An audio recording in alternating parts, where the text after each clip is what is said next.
নমস্কার, আজকের ভিডিওতে স্বাগতম। প্রকৃতি সবসময় সুন্দর। যখন প্রকৃতির মাঝে আমার পাখিগুলো, ছানাপোনাগুলো সুস্থভাবে বেড়ে ওঠে এবং খেলা করে, যখন মন খারাপ হয় তখনকার কথা প্রকাশ করব আপনাদের সাথে। যখন দেখি আমার পাখিগুলো অসুস্থ হওয়ার ফলে এক এক করে মারা যায়, তখন সত্যি খুব খারাপ লাগে।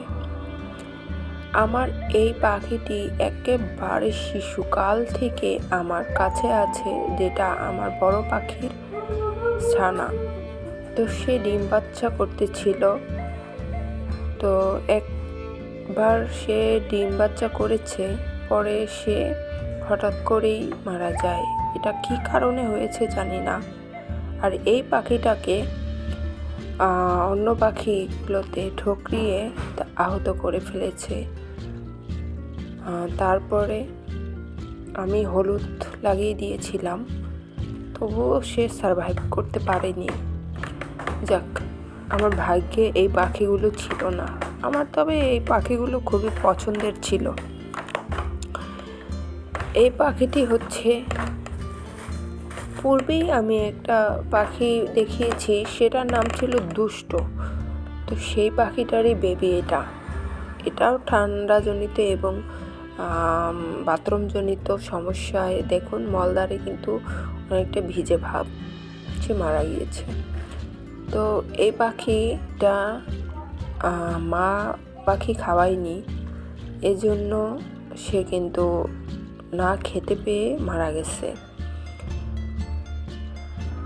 এই পাখিটাও মা পাখি খাওয়ায়নি, তারপরে সে মারা গেছে। তো আমরা পাখালরা একটু লক্ষ্য রাখবো যে পাখিকে মা পাখিরা খাওয়ায় কি না সঠিকভাবে, সেটা খেয়াল রাখলে হয়তোবা অনেকটাই প্রাণ বেঁচে যায়। তবে রোগ বালাইয়ের কারণে মারা যায়, এটা আমরা অনেক সময় পশু পাখির ব্যাপার, তো আমরা বুঝতেই পারি না যে কোন ওষুধটা দিলে ভালো হবে।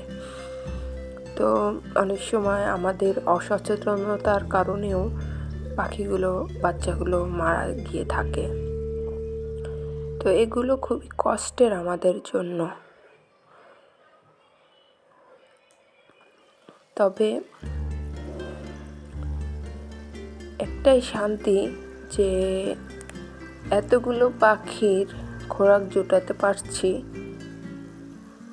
তো কিন্তু কম বেশি তো মারা যাবেই। 100% পাখিদের কিন্তু আমরা বাঁচাতে পারবো না। তারপরও আমরা চেষ্টা করব ভালোভাবে টেক কেয়ার করার।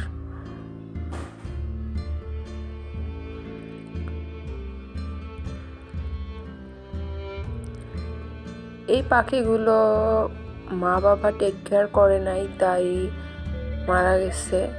আবার এই পাখিটার ঘটনা হচ্ছে পিঁপড়ায় আক্রমণ করেছিল।